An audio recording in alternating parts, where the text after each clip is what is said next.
Esta série de videoaulas é resultado de cursos oferecidos pelo Centro Indígena de Estudos e Pesquisas CINEP, em parceria com a Universidade de Brasília, LACED Museu Nacional e Instituto Internacional de Educação IEB, voltado às lideranças indígenas para sua qualificação nos processos de participação e intervenção nos espaços de políticas públicas e na relação com o Estado brasileiro. É uma iniciativa pioneira e relevante porque busca não apenas a qualificação das lideranças na vanguarda da luta, mas principalmente os jovens líderes que estão se formando nas universidades e que precisam contribuir para fortalecer a luta de suas comunidades, de suas organizações em defesa dos direitos coletivos dos povos indígenas. Há um número crescente de estudantes indígenas nos cursos de ensino superior e as atividades de sala de aula elas não têm condições de dar conta do horizonte de saberes necessários à inserção desses indígenas depois, tanto no mercado de trabalho mais formal, mais usual, quanto no retorno para as suas aldeias. E também numa outra dimensão, que é, talvez a partir dos últimos 10 anos, o que a gente vê é uma crescente participação das lideranças indígenas em instâncias estatais. E se há um sucesso na produção de políticas públicas por essas lideranças na sua atuação, ainda há muito a que ser feito para que essas políticas públicas resultem em alteração da realidade da vida cotidiana dos povos indígenas no Brasil. A presente série de videoaulas procura tratar a relação entre povos indígenas e Estado no Brasil. Para isso, aborda conceitos fundamentais, como o próprio conceito do Estado, conceitos relativos aos direitos, em geral, da cidadania, e em especial aos direitos indígenas, recuperando a história das relações entre povos indígenas e Estado do ângulo da tutela e da sua superação. Procura ainda mapear as políticas públicas atuais e como elas têm incidido e se relacionado com as populações indígenas. Da tutela à participação, todos esses temas estão elencados nesta série.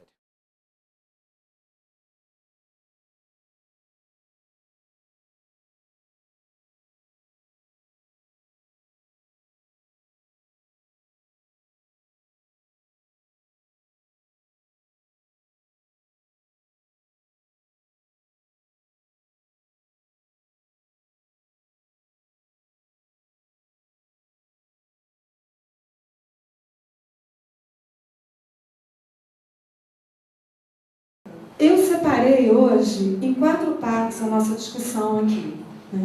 Uma primeira é um pouco que eu chamei de desigualdades fatais.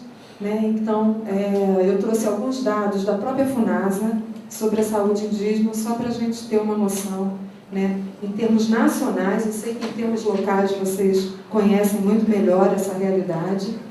Uma parte 2, que é justamente a gente aprofundar um pouco a história institucional da saúde indígena, que vem de antes da FUNAI, FUNAI, FUNASA. Depois, exatamente, o surgimento dessa Secretaria Especial de Saúde Indígena. E, por último, que foi o que foi enfatizado para mim como sendo o mais importante para vocês, que é pensar os desafios atuais da saúde indígena. Bom, uma das coisas que mais chama atenção quando a gente está falando de saúde indígena era o quanto sempre foi enfatizado pela FUNASA a melhoria da situação da saúde indígena. O que mais chamava a atenção da gente era assim, porque chegava o pessoal da FUNASA e apresentava os dados. Nossa, olha como melhorou. Essa linha verde é justamente a população total indígena, que de 2000 para 2007 apresentou um crescimento considerável. Principalmente se a gente olhar que em termos de nascimento de indígenas, está nascendo menos indígena do que a população está crescendo. O que isso significa? Está morrendo menos indígena. Então, esse era o tom da apresentação do Vanderlei Cuenca. Olha, as coisas estão melhorando. Ainda não está do jeito que deveria, mas melhoraram muito.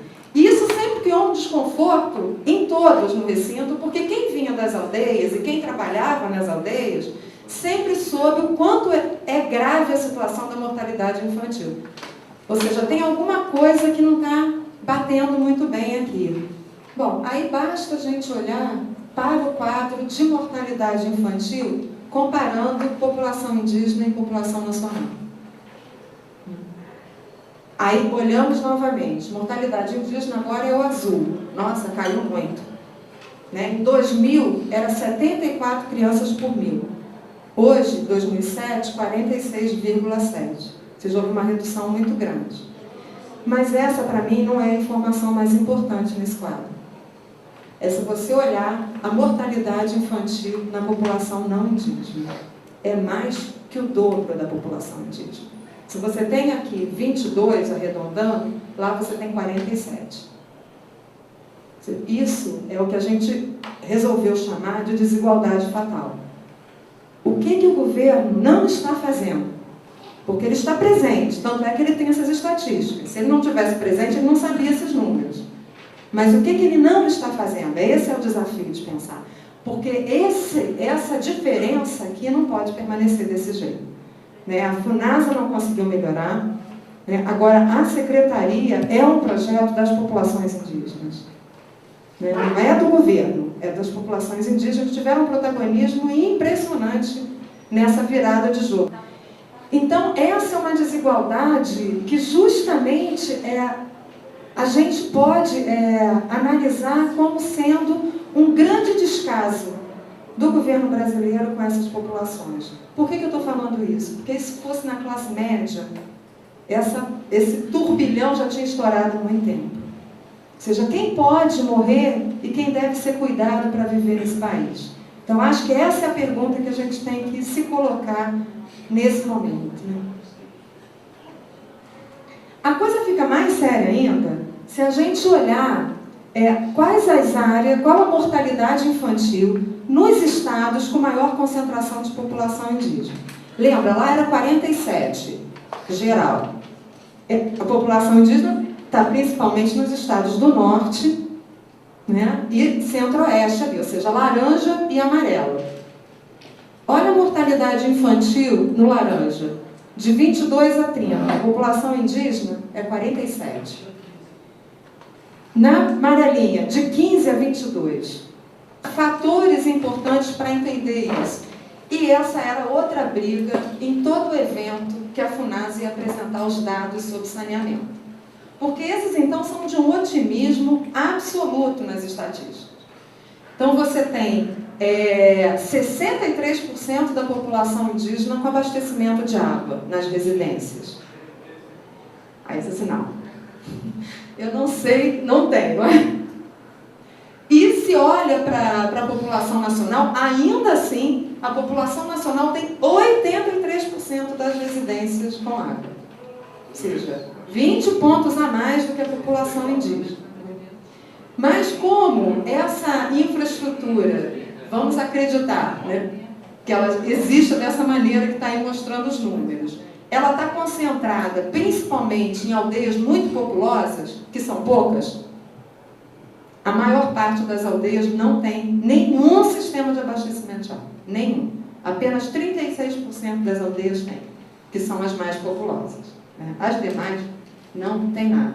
E não vamos nós aqui acreditar que porque a água dos rios é pura e não precisamos de tratamento de água. Né?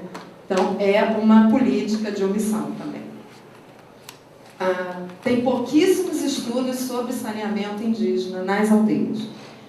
Esse é um dos poucos, foi feito pela Rosana Viana, uma engenheira da FUNASA, no Maranhão.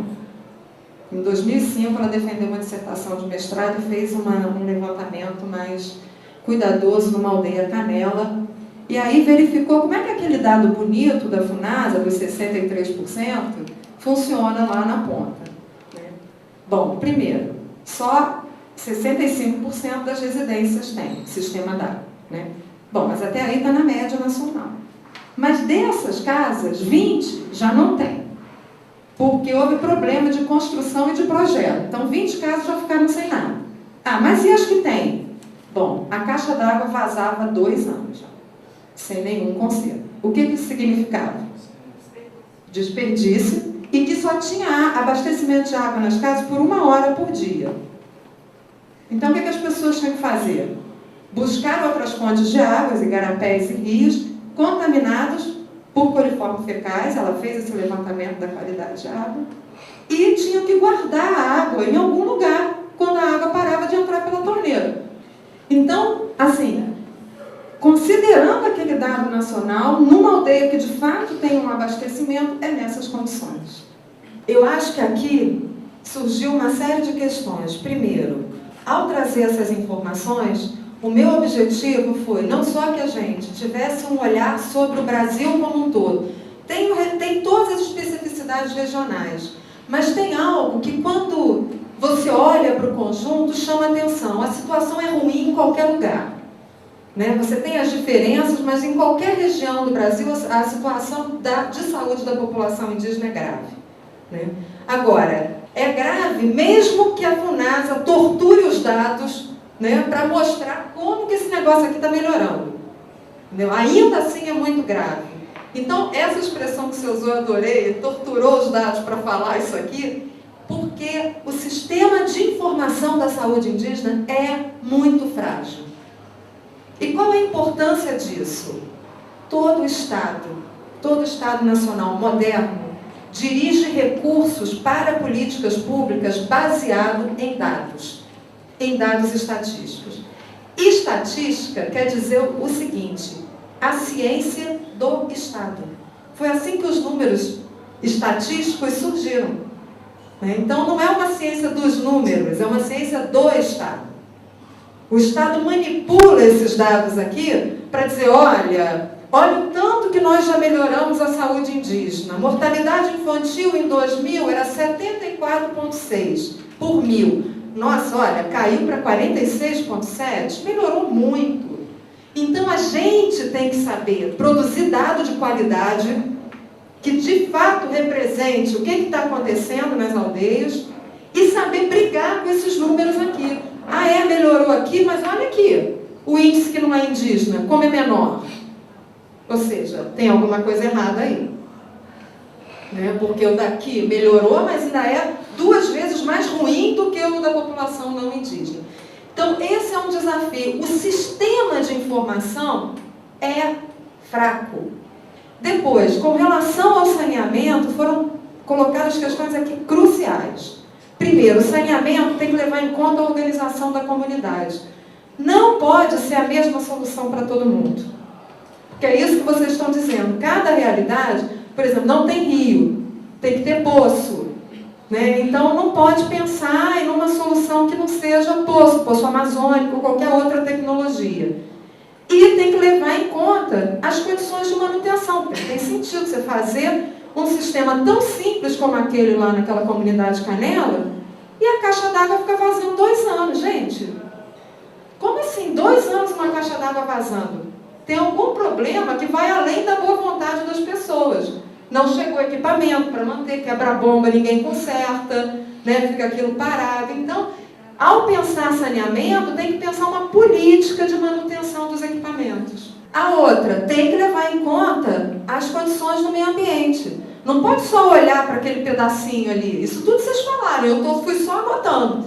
Né? Tem que olhar, tem mineração, tem soja, sabe? Os mananciais de água, os rios estão protegidos. Sem contar o lixo, né? O lixo tem coleta, porque essa senhora... Foi perfeito, porque todos os dados que a FUNASA gosta de exibir é de água. Não, você olhar os dados de coleta de lixo e esgotamento, porque, digamos, colocou água em 63% da comunidade. Vamos acreditar que os números possam falar alguma coisa. Bom, essa água está indo para onde? Está empoçando, né? Porque não tem o esgotamento sanitário. Você abre a torneira, lava tudo e a água vai empoçando ali por perto, porque essa água não é canalizada. E as doenças aparecendo. Ou seja, não me venha só falar em água. Não só não é tão bom, quanto além da água a gente tem que ter outra coisa. Tem que ter coleta de lixo, né? E tem que ter esgotamento sanitário.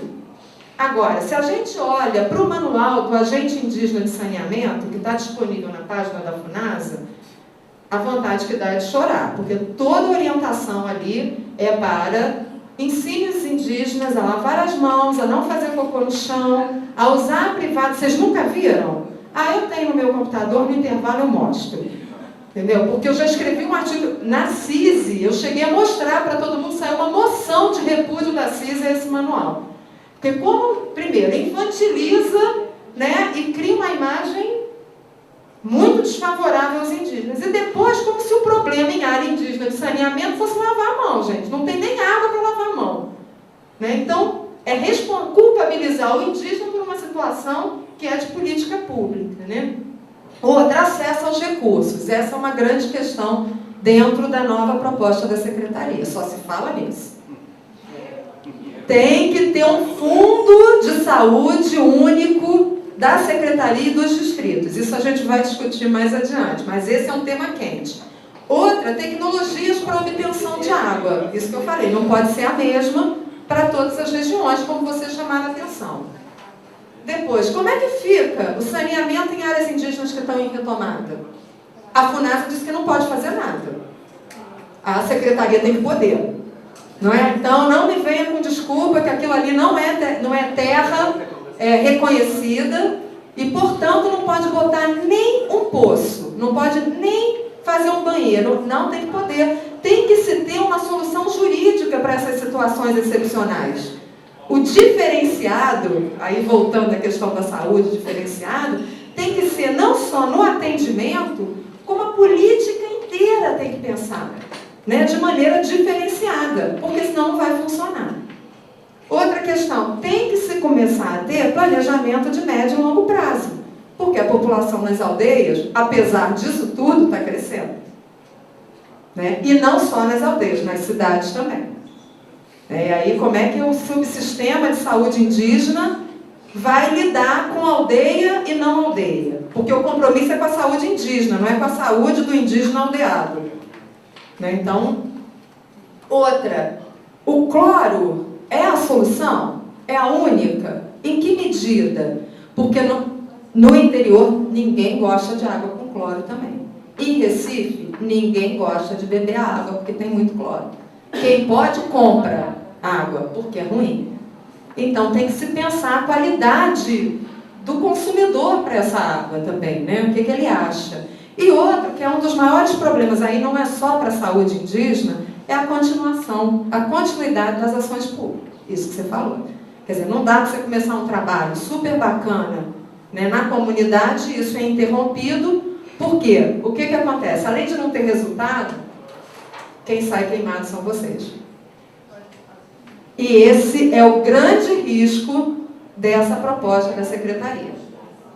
Né? Porque, na verdade, foi uma proposta em que vocês, conosco como parceiros, tiveram um papel fundamental, a proposta é de vocês, né? E o risco que se corre é de manipular a presença de vocês. E essa ideia de que você tem que ter essa diversificação de políticas, porque, olha, nenhum governo gosta de criar uma política diferente para cada grupo, em lugar nenhum. Toda vez que eles fazem isso, eles foram obrigados politicamente a fazer. Porque tudo que eles gostam é de botar a gente enquadrado e usar um mesmo sistema para lidar com todo mundo, porque da perspectiva deles é mais fácil. Agora, não tem resultados positivos. O que a gente está preocupado aqui é com os resultados, não com facilitar, né, a vida de quem vai lá, porque aí você inverte a prioridade. Então, vamos sair disso e vamos para a história institucional um pouquinho? Bom, essa aí é a base territorial, vocês estão carecas de ver esse mapinha, mas toda vez que eu olho para esse mapa eu me impressiono. Por quê? Porque o SUS, ele é descentralizado territorialmente em municípios. Não dá nem para a gente botar bolinha aqui, porque não vai aparecer, vai ficar uma pinta preta ali no meio. Né? Então, a unidade de descentralização da saúde não indígena é o município. A unidade de descentralização da saúde indígena, gente, são verdadeiros países, né? De tão grandes que são os dizeres. Então, o desafio de você fazer isso no município, prestar atenção básica, né? Saneamento básico, integrar os hospitais, quando não é mais um caso de atenção primária, né? No município, com uma estrutura já estabelecida é uma área pequena com a população concentrada. Aqui você tem umas áreas enormes com a população dispersa e com uma estrutura em construção. Então essa é uma questão que a gente tem que estar alerta, porque isso vai fazer parte daquela concepção diferenciada. Tem que ser criadas coisas novas para viabilizar essa descentralização que não passa por unidades municipais, né? Finalmente, onde está a CESAI? Esse aqui é o organograma do Ministério da Saúde. Eu só encontrei esse na página do Ministério e ele é de 2007. Portanto, a CESAI não estava aí ainda, né? Mas só para a gente ter uma ideia, né, a gente tem essa linha, lá em cima fica o gabinete do ministro à esquerda, né? O ministro da Saúde, o seu gabinete, embaixo a sua consultoria jurídica. Aqui à direita nós temos em cima, no mesmo patamar do ministro, né? Ou seja, isso aqui está dizendo níveis de autonomia, né? Os órgãos colegiados que tem o Conselho Nacional de Saúde ali. Né? O Conselho Nacional de Saúde ele tem poder, né, de se colocar contrário e juridicamente contra o ministro da Saúde. Né? E lá está a CISI, e ligada àquele conselho estão os conselhos locais e os distritais. Né? Então, descendo a Secretaria Executiva, é o pessoal que trabalha mais ligado ao ministro, nessa linha aqui é que são as secretarias, que são subordinadas diretamente ao ministro. Tá? Diferente da FUNASA. A FUNASA está aqui embaixo com esse pontilhadinho, ó. Ou seja, ela é vinculada ao ministro, mas não é subordinada ao ministro. E isso fez toda a diferença. Foi essa a razão pela qual o modelo de secretaria acabou se colocando de maneira politicamente como sendo uma solução melhor. Né? Aqui, tá vendo? Aquela portinha primeira aqui do pontilhado são fundações públicas. A Fundação Nacional da Saúde está ali. Ou seja, o ministro é responsável, mas ele não tem poder de mando sobre a FUNASA. Ele tem sobre a secretaria agora. As secretarias estão aqui. Né? Então, tem a Secretaria de Atenção à Saúde, onde a atenção básica está ali dentro, que foi aquela briga que queriam botar a saúde indígena dentro da atenção básica, e aí, não, nada de municipalização. Né? Secretaria de Gestão do Trabalho e de Educação em Saúde, Secretaria de Gestão Estratégica e Participativa, o Antônio Alves aqui, ele era secretário aqui, e foi quem coordenou o grupo de trabalho do Ministério da Saúde, é atualmente o secretário da CESAI. A Secretaria de Vigilância da Saúde e a Secretaria de Ciência, Tecnologias e Insumos Estratégicos. E a CESAI está nessa mesma linha. Ou seja, ela responde diretamente ao ministro. E esse é o organograma aqui da CESAI. Primeiro vamos entender.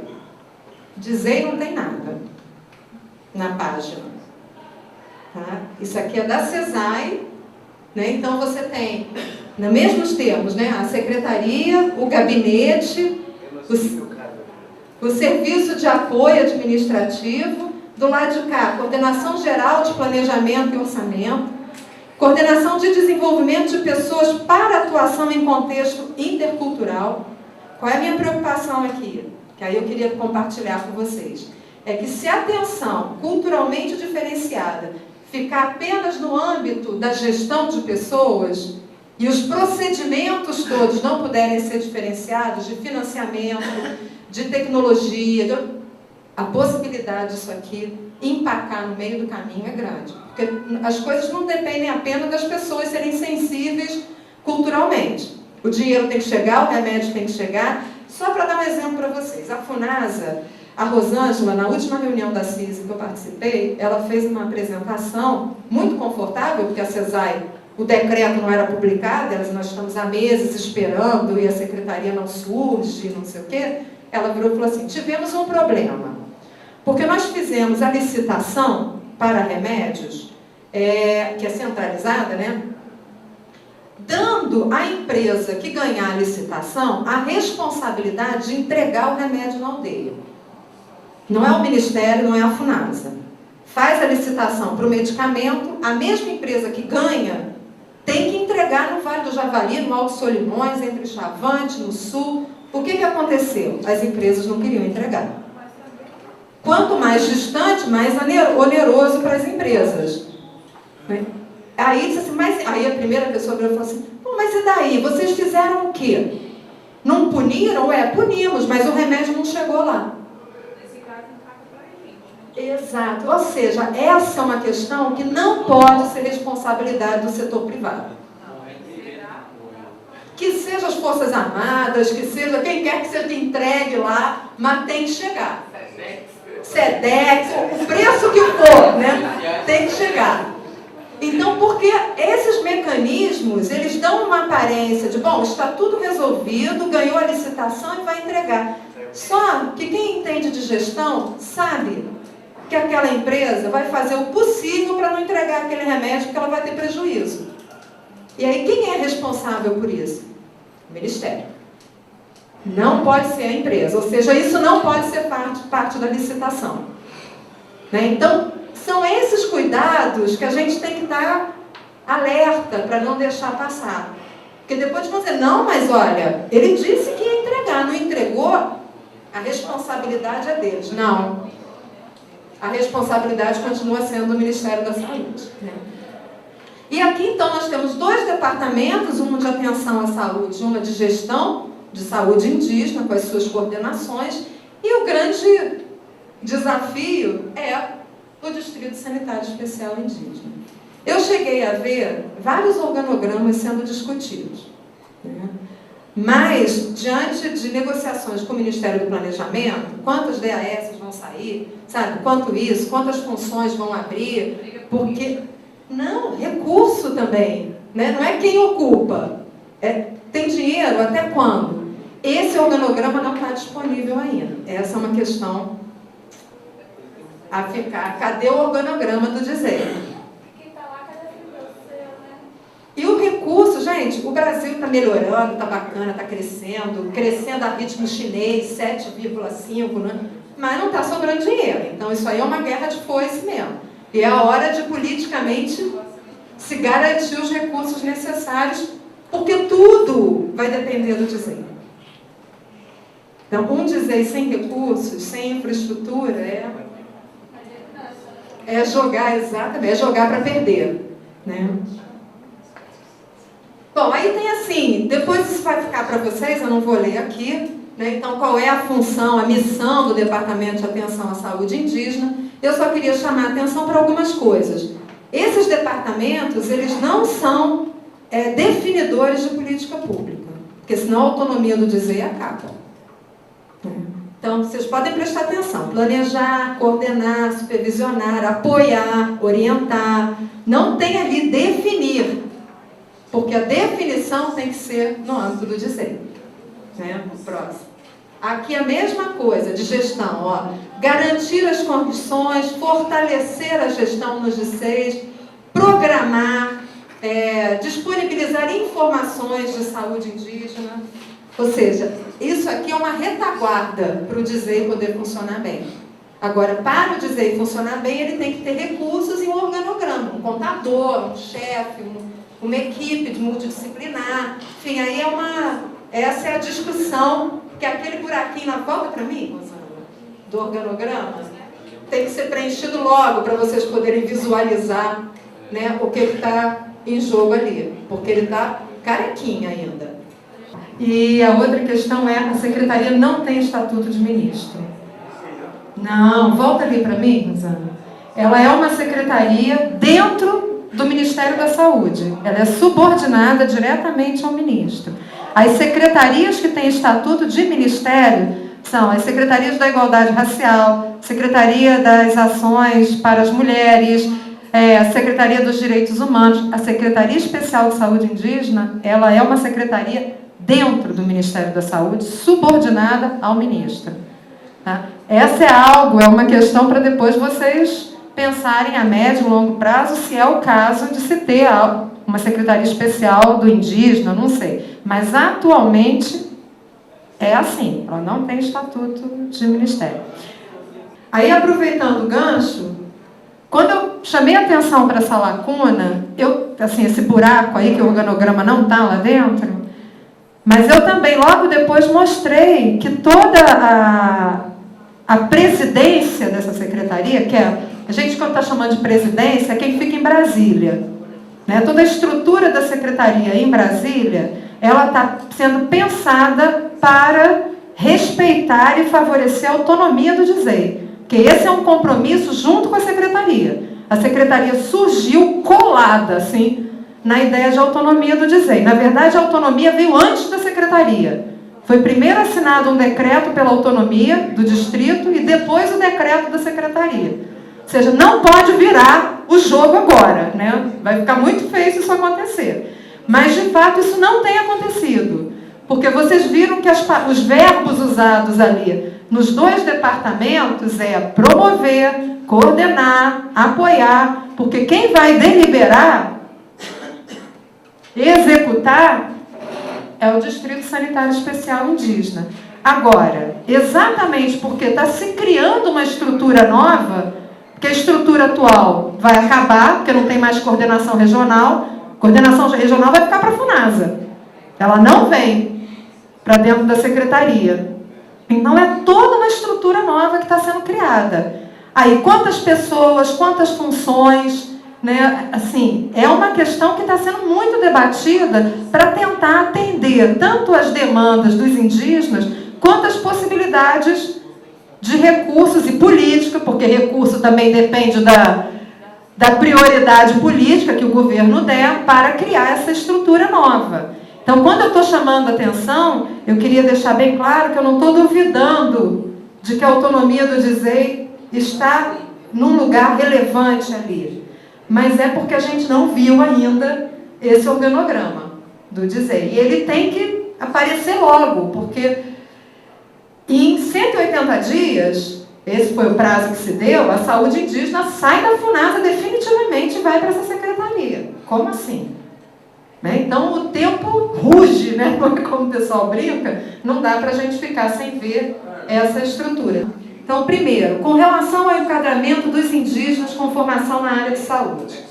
Essa é uma preocupação central. Eu pensei, inclusive, que eu fosse encontrar a Cida, de Minas Gerais. Está vindo? Não, ela viu, mas a menina adoeceu, ela precisa... Ah, então tá. Porque ela é a companheira ombro a ombro com a gente lá, e ela sempre está lembrando, e eu estou sempre falando, porque ela é enfermeira, e ela diz, isso aqui é um absurdo, eu não atuo no subsistema. Ela está nascendo pelo sindicato, né? É, pela força sindical, não uma figura, né? Ela é a representante, ela é a minha suplente. Quando a aba não manda, quando eu não posso ir, o que não acontece nunca, porque eu moro em Brasília, então eu vou a todas as reuniões, né? Ela é que assume integralmente a função como representante da força sindical.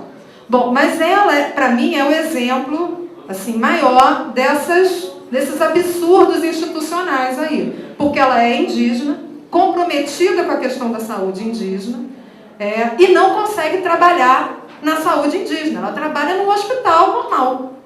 Ela não conseguiu ir para o subsistema, e é o que ela quer. Ou seja, olha que loucura. Você tem uma indígena formada querendo ir para lá e não consegue, porque institucionalmente alguma coisa sempre barra.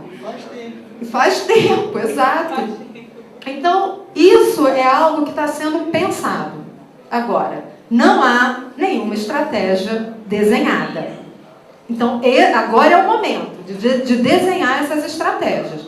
Do mesmo jeito que eles vão poder chamar todo mundo que é da FUNASA, da saúde indígena, para dentro da secretaria, todo mundo que quiser vai ser chamado. Todo mundo quer. Eles têm que criar mecanismos institucionais para chamar todos os indígenas que estejam trabalhando na saúde e queiram ir para dentro do subsistema. Não, mas é um pouquinho mais complicado, porque a FUNASA é federal, a secretaria é federal. Então é mais fácil você deslocar pessoas no mesmo nível, de federal para federal. É mais fácil de federal para municipal e estadual. Ah, mas trazer do município para a federal, do estado para a instância federal, que é a secretaria, isso é mais complicado. Bom, então vamos descomplicar, o momento é esse. Porque está se criando toda uma coisa nova. Então, se não descomplicar agora, lá na frente é que não vai conseguir. Então essa eu acho que é uma demanda legítima, né, politicamente, de se colocar para o secretário. Bom, eu acho que tem uma questão assim, que eu vou retomar. Eu acho que tem duas formas de entrar para a Secretaria Especial de Saúde Indígena. 3, na verdade. Uma é quem é da FUNASA e trabalha na saúde indígena. Todo esse povo pode escolher, não vai ser obrigado. Né? Ainda bem, porque se for obrigado vai ser um caos. Né? Deus me livre. Né? Eles podem ir, esse é o público de trabalhadores privilegiados, assim, para ir para a CESAI. Vai sair da FUNASA, da saúde indígena, e vai para a CESAI. Ou seja, o que significa? Quem está atendendo lá na aldeia vai ficar, se escolher fazer isso. Se não... Não pode decidir, não pode Não, mas isso é o segundo passo. Num primeiro momento, porque essas coisas... Isso eu acho que é outra questão que talvez nem lá na CISI isso esteja muito claro para todo mundo. E aí não estou falando só para os indígenas, não. Esse é um processo muito complexo, como nós estamos vendo aqui. Ou seja, isso não vai ser feito em 180 dias. Gente, pelo amor de Deus, né? Isso aí vai ser anos construindo essa nova proposta. O que eu acho que está complicado, e isso a gente falou várias vezes lá na CISI, é que há que se pensar qual é a realidade de cada distrito, e cada distrito tem que planejar como que vai construir a sua autonomia, né? E quais são os passos para isso. Porque senão você tem distritos super organizados politicamente, tranquilo, as equipes estão funcionando melhor, e tem outros que não estão. Por exemplo, Vale do Javari, todo mundo sabe a confusão que é a questão de saúde lá. Então não dá para você tratar todos os distritos da mesma maneira na construção dessa autonomia. Então essa é a primeira coisa. Outra, essa questão dos profissionais, vai ter um primeiro momento em que a questão é essa. O povo da FUNASA passa para a secretaria. Aí chega, bom, são esses, pode-se, e já se falou sobre isso, mas tudo isso tem que ser assegurado agora, gente, né? Passar pelo crivo de avaliação do controle social na aldeia, ou seja, os condizes. Olha, esse profissional não atende bem, a gente não quer essa pessoa aqui. Tá? Pronto, devolve para a FUNASA. Você quer ficar, mas a gente não quer você. Então, volta. Do mesmo jeito que ele pode vir, ele pode voltar. Porque a FUNASA existe, gente, ela não acabou. Outra, quem responde pela saúde indígena? Essa é uma boa pergunta. Porque eu me lembro que houve uma discussão que é o seguinte: o chefe do distrito passa a ser a autoridade sanitária que responde pelo distrito, frente ao secretário. E esse secretário frente ao ministro. Então é uma hierarquia de autoridades aí. Mas a autoridade no território é o chefe de distrito. Agora, onde que isso está dito? Não está ainda. Sabe? Que documento que estabeleceu? Não estabeleceu ainda. Isso tudo que eu estou colocando aqui, essas são questões que foram postas ao longo desses 2 anos de debate de criação da secretaria. Por que esse debate aqui está acontecendo no momento certo? Porque agora que essas coisas vão virar letra no papel e, portanto, lei. Lei, norma, portaria, decreto, é agora. Então, essas coisas têm que estar fervendo assim mesmo, sabe? Ah, tem uma outra informação. Aquela lei que criou a secretaria, ela também criou algo muito interessante, que é a categoria de emergência em saúde, que é a situação da saúde indígena. A gente não precisa nem argumentar muito, basta mostrar um pouquinho desses dados aí que a gente já constrói uma situação de emergência. Em situação de emergência, pode-se contratar profissionais provisórios, ou seja, é um concurso mais simplificado, para atuar 2 anos, renovável, se eu não me engano, mais 2. Então tem muitas janelas para entrar agora, né? Agora, quem vai entrar vai depender de como vai se construir esses processos. Quem está mais próximo lá, né, do Antônio Alves? O pessoal do Conselho Nacional de Saúde, os representantes indígenas e os representantes indígenas na CISI, né? Além dos que vieram do grupo de trabalho ministerial. Então, o Fórum dos Presidentes do CONDISE tem uma representação, assim, eles foram lá para a grande cerimônia de assinatura, estava um número grande deles. Ou seja, essas são as pessoas com quem o Antônio Alves tem falado mais. Comigo ele fala pouquíssimo, eu posso lhe garantir, porque eu não sou indígena, então eu não tenho essa legitimidade. Ele, oi, tudo bem, como vai? E ponto. Né? E me escuta nas reuniões, mas com quem ele articula, né, são os presidentes de Condiz e os representantes indígenas na CISI, no Conselho Nacional, né, e o pessoal que foi parte do grupo de trabalho ministerial que acabou criando a secretaria. Na verdade, eu procurei nessa última apresentação aqui, nessa última projeção, colocar um monte de questões que, pela experiência minha de acompanhar tanto na CISI, quanto nos seminários regionais, né, quanto nas conferências de saúde, tem se colocado de uma maneira mais premente mesmo, né, com maior importância. Bom, eu vou eleger alguns para dar algumas informações institucionais que eu acho que talvez vocês, como um conjunto, não tenham ainda, né, e que elas são importantes, né, de serem consideradas agora. Primeiro, essa questão aqui do controle social, eu comecei a conversar aqui, inclusive, com a Cristiane e o seu nome eu não gravei, João também, que é o seguinte: o controle social, ele existe no Sistema Único de Saúde como um todo, não apenas na saúde indígena, isso vocês já sabem. Né? Então, os conselhos, eles são, dentro do subsistema de saúde, os conselhos locais e os distritais, e no Sistema Único de Saúde, eles são conselhos municipais e estaduais. E todos esses se comunicam com o Conselho Nacional, que está lá no organograma do Ministério, do ladinho do ministro, né, com aquela importância. Só que uma deliberação do Conselho Distrital, para ter força legal de cobrança, ele precisa ser homologado pelo Executivo. O que significa isso? O Conselho Municipal, que se reúne, ele delibera um plano de saúde para o município com determinadas metas e recursos. Ponto. Para que ele tenha força legal, para que o Conselho depois possa cobrar do prefeito e do secretário de saúde, o prefeito ou o secretário de saúde tem que assinar embaixo aquela deliberação, porque ele também faz parte, né? E dizer, olha, eu reconheço a legitimidade desse documento. Ponto. Daqui a 2, 4 anos, se ele não cumprir, o conselho vai em cima. No caso dos conselhos de saúde indígena, eles têm como grande aliado o Ministério Público. Né? Então, o conselho Condiz pode acionar o Ministério Público e o Ministério Público vai em cima do chefe de distrito, ou quem quer que seja. Essa é a questão. Quando eu lá na CISI perguntei quem homologa pelo Executivo as decisões do Condiz, ninguém sabia responder. Por quê? Porque nunca foram homologados. Ou seja, são documentos que têm força política, mas não têm força legal. Então, agora, nessa nova fase, eu acho que seria muito importante vocês considerarem isso.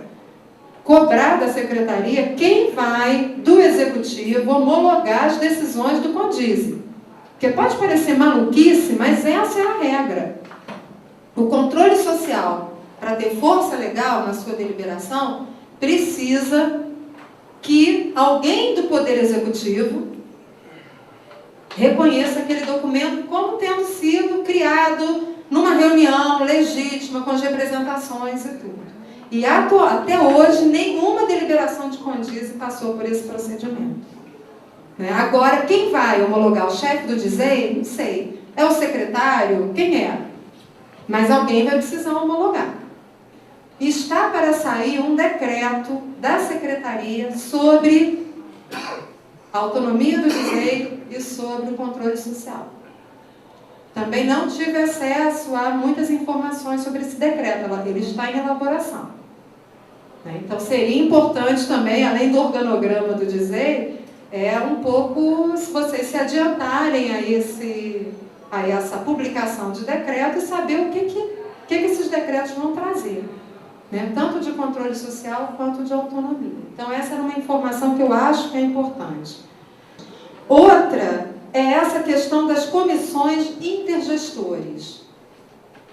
Vocês já ouviram falar nisso? Comissões intergestores bilaterais e trilaterais. Essas comissões é onde se reúnem os gestores de saúde dos municípios, dos estados e da federação para estabelecer pactos pela vida e de gestão da saúde. Então, você tem representantes do Ministério da Saúde, você tem representantes do Conselho Nacional de Secretários de Saúde Municipal e do Conselho Nacional, Confederação, eu acho, de Secretários Estaduais de Saúde. E ali se deliberam as metas de saúde, não é pouca coisa, né? As prioridades de saúde. Se vocês olharem esse pacto, não tem nada relativo à saúde indígena. Você tem idosos, crianças, materno-infantil, mas não tem nada relativo à saúde indígena. A FUNASA conseguiu, na sua última gestão, pactuar, eu acho que eram taxas de mortalidade infantil, colocar como meta, né? Mas é muito importante que um representante da saúde indígena, que seja o secretário da CESAI ou outro, indicado pelo Ministério, tenha assento nessas comissões. Entendeu? Porque são os espaços institucionais de definição de política pública. Agora, tem outra coisa que você trouxe que eu acho que é muito importante, que está aqui exatamente naquela questão de uma política de recursos humanos e na articulação com o SUS. Quando a gente fala de saúde indígena, se você olhar, por exemplo, todo o modelo do subsistema, existe um personagem que é central para essa ideia de saúde diferenciada, que é o agente indígena de saúde. Se você olhar lá, está escrito, ele é o mediador, ele é o tradutor entre saberes. Vocês estão, assim, conscientes, e eu também, né, pelos estudos que eu já tenho lido, que o agente indígena não tem esse poder todo. Né? Ele não tem esse poder todo porque não lhe é dado esse lugar. Né? Na equipe de saúde, ele é o hierarquicamente, né, que está sob a supervisão do auxiliar de enfermagem. Né? E na área indígena, em geral, quem detém esse saber tradicional não é o agente indígena, que é uma pessoa jovem. Né? Esses saberes estão com os pajés, com os mais idosos, os antigos é que conhecem. Então, eu acho que é um momento bom para fazer também essa reflexão. Qual a mediação que o agente indígena pode e deve fazer e qual é que ele não tem condições de fazer porque ele não está na posição melhor. E quem deve fazê-la? Né? Porque senão o agente indígena fica com uma carga enorme de responsabilidade e sem nenhum apoio, né, de um lado ou de outro para executá-la. Definir de fato atribuições. Porque dentro da estrutura da FUNASA, que era a estrutura original, né, estava dito lá, o agente indígena, ele tem essa missão de mediação entre saberes, entre culturas, entre idiomas. Quem definiu o que deve ser a formação do agente indígena de saúde na FUNASA? Quem decidiu isso? São 6 ou 7 módulos diferentes, né? Que eu saiba, não passou por uma discussão muito ampla. Né? Eu acho que esse é um momento de se definir não só a ideia de uma capacidade, uma capacitação continuada, mas formação, né? E o que é, qual é o conteúdo dessa formação. Né? Do mesmo jeito que não há curso de capacitação para os profissionais não indígenas. Você não tem. Essa é uma questão que eu acho que valeria uma reflexão. Você pega um médico, um odontólogo, uma enfermeira, que não conhece nada da realidade indígena e que vai, em uma semana, rapidamente ser apresentado aos principais desafios e cai na área para atender. Assim, por que a FUNASA só se preocupou em capacitar, entre aspas, os indígenas? Será que os profissionais de saúde não precisam ser capacitados para ir trabalhar com os povos indígenas? Então, definir essa capacitação também é importante. E para além, de, como ele falou, de cursos de capacitação. Ou seja, quem quiser fazer faculdade? Não pode? Tem que ficar agente indígena de saúde para sempre? Né? Então, tem que ter um programa. Então, isso tudo tem que ser pensado numa cadeia muito mais longa. Né? Aí tem uma outra questão só, eu já vou passar a palavra para vocês, que é o seguinte, é a articulação com o SUS. Você sabe assim, que em área indígena é só atenção básica, é como no âmbito do município. Média e alta complexidade são os hospitais de referência ou os hospitais municipais. Bom, esse foi um modelo pensado no SUS para municípios, realidades urbanas. Então, o que acontece? Aqui em Brasília, eu tenho de um lado da rua um posto de saúde, do outro eu tenho um hospital de referência. Se a coisa não resolver aqui, eu atravesso a rua, ou ando 3 quadras e estou no hospital. Não é o caso de vocês. Né? Se a atenção básica não resolver, até você chegar no hospital de referência, no município, nossa, podem ter se passado dias, a pessoa pode morrer, não dá tempo, os problemas de transporte. Não é à toa que não tem um evento indígena de saúde que eu não escute reclamação quanto ao transporte de combustível. Não é? Essa é a reclamação por excelência. É medicação, né? Como na educação também? Medicamento. Medicamento. Mas por quê? Porque são as distâncias. Então, o que acontece? Isso tem que ser pensado. Será que para a saúde indígena, eu me dei conta disso lá no Alto Solimões e no Javari, quando a gente fez uma oficina em Tabatinga, que foi colocada a questão dos índios isolados de recém-contato. Bom, foi narrada a experiência de 2 indígenas doentes, isolados, que foram levados para uma casai em Tabatinga. Vocês podem imaginar o que aconteceu.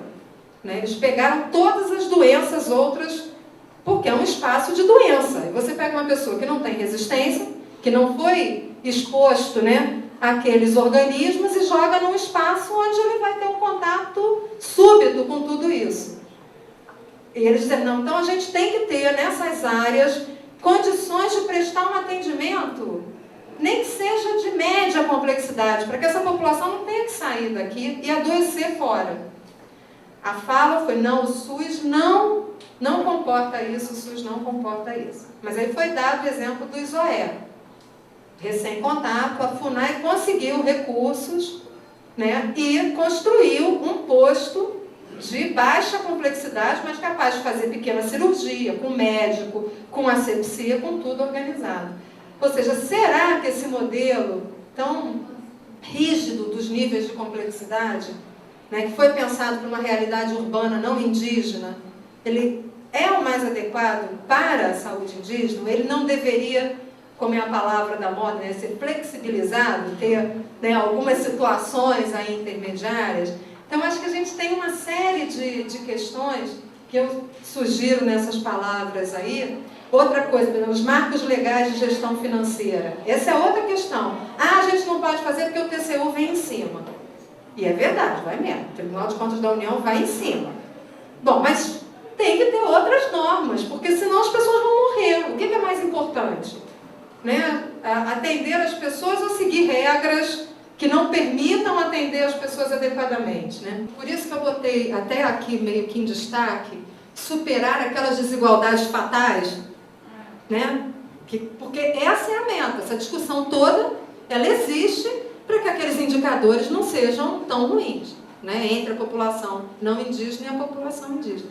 E aí eu acho que tem uma discussão que está fraca nesse processo de criação da secretaria. Ela está fraca e está fraca mesmo, não sou só eu que estou dizendo. Né? Todo mundo que está lá na CIS está percebendo. Que é que ações de saúde se quer. Porque o que a gente se deu conta é que a FUNAI tinha um atendimento precário de saúde, equipes volantes e tudo. Aí vem o subsistema com um orçamento não tão miserável. Então, se discutir que tipo de atenção se quer. Porque, olha, gente, todas as pesquisas que eu vejo, todos os relatos que eu escuto de vocês cadê o médico? O médico é uma das figuras mais raras na equipe multidisciplinar, aquela que fica na área, que vai para o polo, ou que vai para o... Ou seja, é quase uma equipe volante também. O médico é um volante.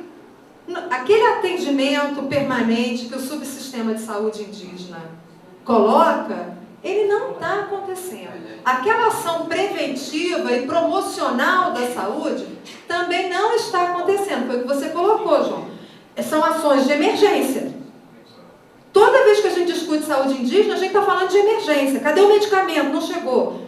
Cadê o transporte? Não chegou para carregar o paciente de um lugar para outro. A gente está sempre discutindo ações de emergência. Ou seja, cadê a atenção básica, continuada, né, promocional da saúde indígena? Sabe? Então, discutir o modelo de atenção, ele não está sendo muito discutido, porque as outras questões, recursos, gestão, controle social, tomaram conta.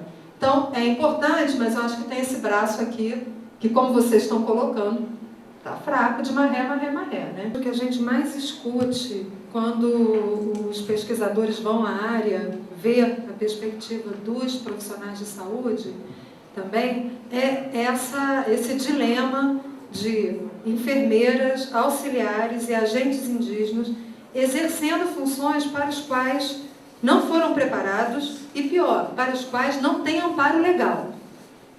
Na hora que acontecer, enquanto as coisas derem certo, né, tá tudo bem. O problema é que quando não der, o Conselho Federal de Enfermagem ou regional não vai dar suporte àquela enfermeira, nem auxiliar, e ninguém vai dar suporte ao agente indígena.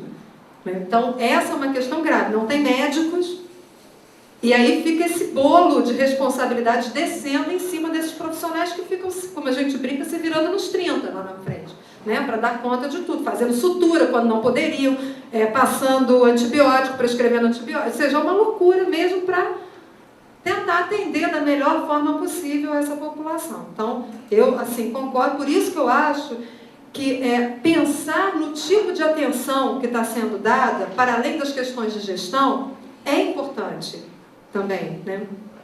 Porque o modelo de atenção não está bom. Agora, para falar desse incentivo que é dado ao município para atender os indígenas, né, exatamente sob o argumento de que, bom, o município já tem responsabilidade sobre os indígenas, porque o indígena é um cidadão brasileiro e o município tem obrigações com todos os cidadãos brasileiros nessa dimensão. Mas, como é uma saúde onerosa, por que é onerosa? Né? Por que é cara?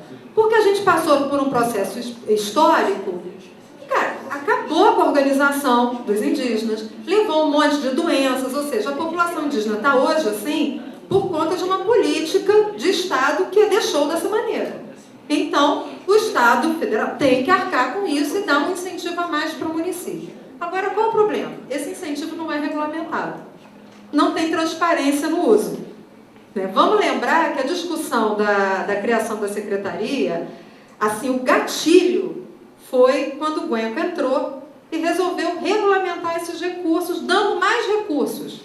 Aí qual foi a leitura das lideranças indígenas? Geral. Vai municipalizar a saúde indígena. E aí disseram, não, isso a gente não quer. O seminário foi uma grita exatamente contra isso. Conferência de saúde nacional. Exato. Mas essa ação do Guenca parece que colocou na ordem do dia a possibilidade disso acontecer por esses caminhos escusos, né? Regulamentando recursos e tudo. Agora isso não vai acontecer. Agora tem que regulamentar os recursos, senão eles vão continuar ou sendo usados para outras populações que não os indígenas, ou sendo usados dessa maneira que vocês estavam falando, que eu nem sabia, esse saldo de equipe aí, eu não conhecia. Ou seja, você vê como que essa engrenagem é complicada, né? Então, e esse recurso sai daqui, da Secretaria de Atenção à Saúde, para os municípios, e aí o incentivo é repassado aí.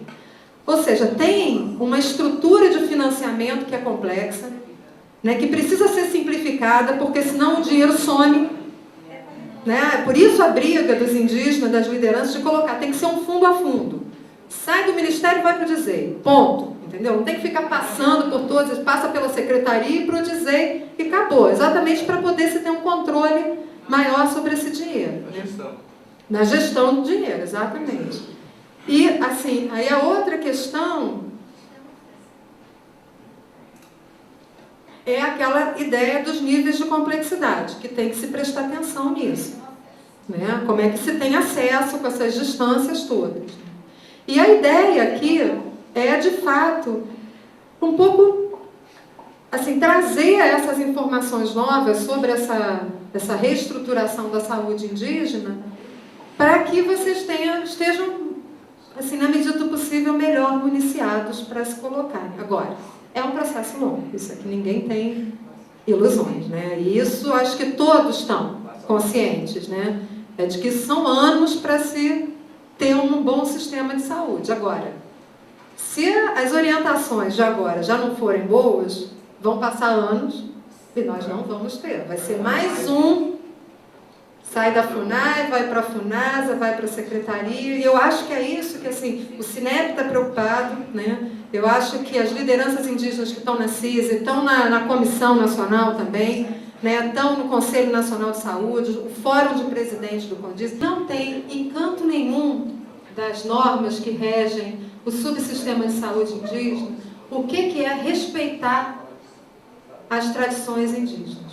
Isso não está dito. É um princípio, né? Aquele princípio deve se respeitar.